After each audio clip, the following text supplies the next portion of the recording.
दुपारचे 3 वाजले होते। पुणे हायवेवर कडक ऊन पडलं होतं। रस्त्याच्या कडेला एक मुलगी एकटीच उभी होती, पण अचानक ती रस्त्यावर येणाऱ्या एका कार समोर जाऊन उभी राहिली। कारमध्ये 2 तरुण मित्र होते। जोरात ब्रेक दिला, गाडी थांबली, पण त्यानंतर जे झालं ते पाहून आज संपूर्ण महाराष्ट्र हादरला। एका सर्वसाधारण गरीब दिसणाऱ्या मुलीने जेव्हा भर रस्त्यात हात जोडून मदत मागितली, तेव्हा कोणत्याही व्यक्तीने मदत केली असती तशीच मदत त्या तरुणांनी केली। पण त्या मुलीने त्या दोघांचा असा काय गेम केला की ज्यामुळे रस्त्यावरून जाणारा प्रत्येक माणूस आज घाबरला आहे। जेव्हा ती मुलगी अचानक गाडी समोर येऊन थांबली, ती मुलगी रडू लागली। ती म्हणाली, 15 मिनिटापूर्वीच माझ्या वडिलांचं निधन झालंय, प्लीज मला साताऱ्याला नेऊन सोडा, माझ्याकडे पैसे नाही। तिच्या डोळ्यातलं ते पाणी पाहून कोणाला शंका आली नाही।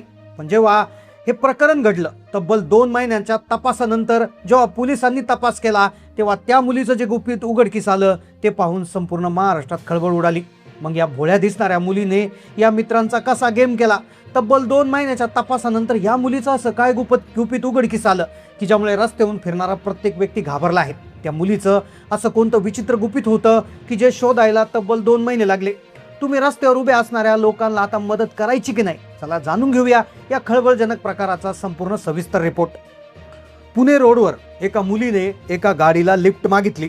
चक्क गाडीला आडवी आली। गाडीत बसलेल्या 2 तरुणांनी तिची दया आली, त्यांनी तिला गाडीत घेतलं। पण त्यानंतर तो जो प्रकार झाला तो तब्बल 2 महिन्यानंतर उघडकीस आलाय। एक सर्वसाधारण दिवस होता, दुपारची वेळ होती। पुणे सातारा हायवेवर अक्षरशः उन्हामुळे रस्ता वाफळत होता। दुपारची वेळ असल्यामुळे गर्दी नव्हतीच, पण या उन्हात एक कार रस्त्यावरून येत होती। कारचा रंग पांढरा। रस्त्याच्या कडेला एक मुलगी येऊन थांबलेली होती। एका निर्जन वळणावर 22 ते 23 वर्षाची एक मुलगी उभी होती, जिचं नाव सानिका। अंगात एक साधा कुर्ता, केस विस्कटलेले, चेहऱ्यावर भीतीचा सावट आणि रडवेला चेहरा।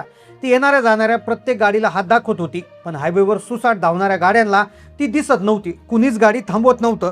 तिचा संयम सुटू लागला होता। अचानक एक लांबून पांढरी कार येताना दिसली। सानिकाने कसलाही विचार न करता त्या भरधाव कार समोर धाव घेतली। ती अचानक त्या कार समोर येऊन उभी राहिली। गाडीच्या टायरचा कर्कश आवाज कानात घुमला। अचानक एक मुलगी उभी राहिल्यामुळे ड्रायव्हरला समजलं नाही, त्याने जोरात ब्रेक दाबला। ब्रेक इतका जबरदस्त होता की टायरचा आवाज मोठा झाला आणि टायरमधून चक्क धूर निघाला। गाडीत बसलेले आदित्य आणि राहुल हे 2 मित्र होते, ते अक्षरशः हादरून गेले। कशीबशी गाडी थांबली। त्या मुलीला काही झालं नाही। आदित्यने स्टीअरिंगवर हात मारला। गाडीचा दरवाजा उघडून तो बाहेर आला। त्याला वाटलं कुठली तरी वेडी मुलगी दिसते, आता तो गाडीचा दरवाजा उघडून तिच्याशी बोलणार, पण ती मुलगी त्याच्याशी बोलणार होती। ती मुलगी त्यानंतर त्याला जे सांगणार होती, खरं तर या घटनेची ही केवळ सुरुवातीतून होणार होती। आता रस्त्यावर महिला लोकांना अडून फसवणूक करतात, त्यांचे पैसे काढून घेतात किंवा शस्त्रांचा धाक दाखवून फसवणूक करतात। अशा प्रकारच्या बातम्या आधी सगळ्यांनी पाहिल्या, पण या मुलीने जे केलं ते खूप भयानक होतं, ज्याचा कुणीच आजपर्यंत विचार केला नाही। कारण की पोलिसांनाही 2 महिने गुपित उघडायला लागले। अखेर आदित्य बाहेर आला। त्याला काहीच माहिती नव्हतं, पण त्याच्या डोक्यात राग होता। तो बाहेरून ओरडला, अगं तू वेडी आहेस का? जीव द्यायचा असेल तर दुसऱ्या गाडीखाली दे, माझ्या गाडीखाली कशाला आली होतीस? तो रागात ओरडला। ती मुलगी त्याच्याकडे अगदी घाबरलेल्या नजरेतून पाहत होती। 2 सेकंदात तिच्या डोळ्यातून पाणी वाहू लागलं। ती जोरात रडू लागली। ती जमिनीवर बसून हात जोडून विनवण्या करू लागली, दादा प्लीज मला साताऱ्याला सोडा। आणि त्यातल्या त्यात तो आदित्य खूप रागावलेला होता, त्यातच ती रडू लागली। खाली पडली। तिने एक विचित्र मागणी केली की मला साताऱ्याला नेऊन सोडा। आता त्या ड्रायव्हरच्या म्हणजेच आदित्यच्या चेहऱ्यावर प्रश्नार्थक चिन्ह उमटले होते। त्याला काही समजत नव्हतं की अशी मागणी ती का करते। तेवढ्यात तिने जे शब्द वापरले त्या शब्दामुळेच खरं तर या प्रकरणाची सुरुवात झाली। तिच्या शब्दामागे असं गुपित होतं की जे पोलिसांना शोधायला 2 महिने लागणार होते। ती म्हणाली, मगाशी मला फोन आला होता, माझे वडील साताऱ्यात आहे, आत्ताच त्यांचं निधन झाले। घरी आई आहे, माझा छोटा भाऊ आहे, ते एकटेच आहे, माझ्याकडे पैसे नाही, मला कोणी लिफ्ट देत नाहीये, प्लीज मला मदत करा, मला माझ्या घरी पोहोचवा।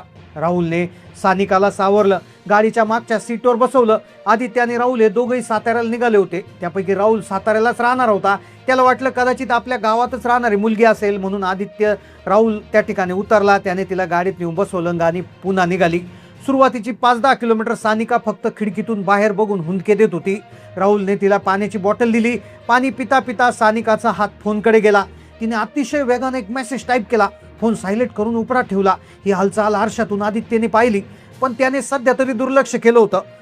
10 ते 15 किलोमीटर ती हुंदके देत होती, अगदी दुःखी होती। पण अखेर तिने फोन अचानक घेऊन मेसेज केला आणि त्या मेसेजमुळे आदित्य आणि राहुलला पहिल्यांदाच तिच्यावर संशय आला होता। गाडी जवळपास 20 किलोमीटर पुढे पोहोचली तेव्हा राहुलने संवाद साधायला सुरुवात केला। तुझे वडील नक्की काय करायचे सानिका? सानिकाने एक दीर्घ श्वास घेतला. सांगू लागली, बाबा साताऱ्यात एका मोठ्या मॅन्युफॅक्चरिंग कंपनीत होते. त्यांचं पद खूप मोठं होतं, पगारही चांगला. आमचं घर अगदी चांगलं आहे. आई घर सांभाळते. माझा छोटा भाऊ 7वीत आहे. सानिका बोलत होती, पण तिच्या शब्दात एक प्रकारची कृत्रिमता होती. तेव्हा आदित्यने विचारलं, तू पुण्यात काय करत होतीस? आता आदित्यने हा प्रश्न विचारला. साहजिकच तिने उत्तर देणं गरजेचं होतं, पण तिने उत्तर न देता त्या प्रश्नाला एका वेगळ्या पद्धतीने घेतलं. प्रश्न विचारताच सानिका पहिल्यांदा गप्प झाली. तिची नजर इकडे तिकडे फिरू लागली. नंतर ती म्हणाली, मी एका खाजगी कामासाठी आले होते. तिने हे तोडकं उत्तर दिलं, विषयाला बगल दिली. आणि खरं तर या प्रकरणातला हा दुसरा शंकेचा पॉईंट ठरला. आदित्यने पुन्हा विचारलं, आम्ही पुण्यात राहतो, तू नेमकं कुठे राहतेस, काय जॉब करतेस? पण तिने त्या विषयाला बगल देत म्हणाली, मला माझ्या वडिलांना शेवटचं पाहायचंय. आता खरंच या दोघांना संशय येऊ लागला होता. तिच्या वडिलांचं तिने कारण सांगितल्यामुळे कोणाला काही समजत नव्हतं. पण जसा प्रवास पुढे जात होता तसा राहुल सानिकाच्या जवळ जाण्याचा प्रयत्न करू लागला. सानिकाचं रडलं थांबून राहुलच्या डोळ्यात डोळे बघून ती बोलू लागली. राहुलला तिच्याबद्दल एक वेगळीच ओढ वाटू लागली. सानिका, तू काळजी करू नकोस, आम्ही तुला तुझ्या घरापर्यंत सोडतो. आणि हे बघ, माझा नंबर सेव्ह कर. साताऱ्यात तुला पैशाची किंवा कशाची गरज लागली तर मला हक्काने फोन कर, राहुल म्हणाला. सानिकाने राहुलकडे बघून एक मदाळ हास्य केलं, ज्या हास्यात काहीतरी लपलं होतं. आदित्यला हे सगळं पाहून अस्वस्थ वाटत होतं, पण राहुल आता तिच्या नजरेला नजर देऊन तिच्याशी वेगळ्या पद्धतीनं बोलू लागला होता. गाडी एका घाटात आली तेव्हा सानिकाचं वागणं पूर्ण बदललं. सानिका सतत तिच्या फोनवर लक्ष देऊ लागली. तिचा फोन अनेकदा व्हायब्रेट होत होता. आदित्यने आरशातून पाहिलं की सानिका तरी पटापट चॅटिंग करून मेसेज पाठवत होती. त्यावेळेस तो म्हणाला, सानिका, तू कोणाशी बोलतेस? मगाशी तू रडत होतेस ना? आदित्यने रोकटोक विचारलं. सानिकाने क्षणात रडवेला चेहरा केला. म्हणाले, दादा, सातारहून नातेवाईक विचारतात मी कुठपर्यंत पोहोचले आणि ते विदेची तयारी आहे ना म्हणून.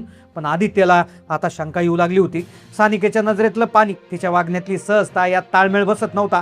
गाडी आता साताऱ्याच्या अगदी जवळ आली होती. आता त्यांना वाटलं होतं की या मुलीचं नेमकं काय खरं आहे, आपण घरी जाऊन बघू. दोघांना शंका येत होती. आदित्य राहुलकडे एक प्रकारे इशारा देत होता, पण राहुल तिच्या डोळ्यातील त्या नजरेमध्ये बुडून गेला होता. आता हळूहळू गाडी साताऱ्याच्या जवळ येत होती. इथून पुढे या प्रकरणाला एक महत्त्वाचा धागा आता समोर येणार होता. गाडी साताऱ्याच्या जवळ आली, एका फाट्याजवळ आली. तिथे हायवेवर काही अंतरावर पोलीस बॅरिकेड्स लावले होते. एक पोलीस व्हॅन दिसत होती. आता रात्री जवळपास अंधार पडला होता. अचानक सानिका पोट धरून जोराजोरात कळू लागली. ती म्हणाली, दादा, गाडी थांबवा, मला उलटी होत आहे, मला मळमळतंय, माझ्या पोटात त्रास होतोय. आदित्यने रस्त्याच्या कडेला गाडी घेतली.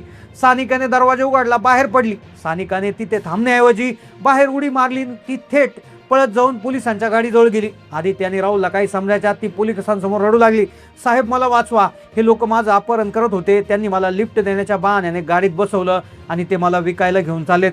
राहुल आणि आदित्यच्या पायाखालची जमीन सरकली. त्यांना आता समजलं होतं. 2 पोलीस अधिकारी, एक PI त्यांच्या गाडीजवळ धावत आले. त्यांनी दोघांना कॉलर धरून बाहेर काढलं. मोठे शहाणे झालेत का रे, पोरीबाळींना लिफ्ट देताना त्यांचं अपहरण करता? PI म्हणाला. आदित्य आणि राहुल विनवण्या करत होते, आम्ही फक्त तिची मदत करत होतो, पण कुणीच ऐकायला तयार नव्हतं. पोलिसांनी पटकन त्यांना गाडीत बसवलं. ते विनवण्या करत होते, पण ते म्हणाले, आता डायरेक्ट तुम्ही पोलीस स्टेशनमध्ये जाऊन बोला, तुमच्यावर गुन्हा दाखल होणार, तुमच्यावर 376 आणि किडनॅपिंगचा गुन्हा दाखल होणार, तुम्ही जेलमध्ये आयुष्यभर सडत राहणार, लोकांना कळलं तर इज्जतही जाणार. पोलिसांनी सानिकाला आता पुढच्या सीटवर ड्रायव्हर सीटच्या शेजारी बसवलं. आदित्य राहुल पाठीमागे बसवलं होतं.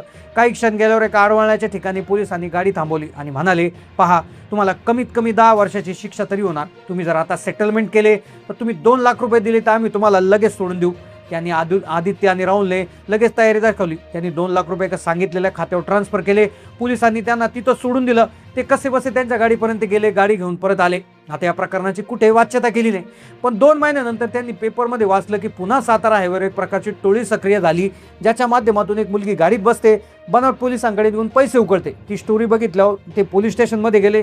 पोलिसांनी त्यांना जेव्हा हे सांगितलं तेव्हा पोलीस म्हणाले, ते आदित्यच्या पायाखालची जमीन सरकली. पोलीस म्हणाले, आम्ही देखील 2 महिन्यापासून मागावर होतो आणि आम्हाला कालच या प्रकरणातील आरोपी सापडले. आम्ही त्यांना पकडलं. एक मोठी टोळी कार्यरत होती, तिला आम्ही आता पकडलेलं आहे. त्यातील एक मुलगी दरवेळी वेगवेगळ्या शहरांचं नाव सांगून आई वारली, वडील वारले, कोणाचा तरी ॲक्सिडेंट झाला असं सांगून गाडीत बसते. बनावट पोलिसांच्या ताब्यात त्यांना देऊन त्यांच्याकडून पैसे उकळते. अशा टोळीला पकडलेलं असून कारवाईसाठी कोर्टात नेलेलं आहे. तर अशा प्रकारची घटना पुणे रोडवर त्या ठिकाणी घडल्याची बातमी व्हायरल झाली होती. मग तुमचं या घटनेवर नेमकं काय मत आहे? तुम्ही जर बाहेर प्रवासाला जात असाल तर कशा प्रकारची काळजी घ्यायला पाहिजे? तुमचं मत नेमकं काय? नक्की कमेंट करून कळवा. चॅनलला नवीन असाल तर सबस्क्राईब करा. धन्यवाद.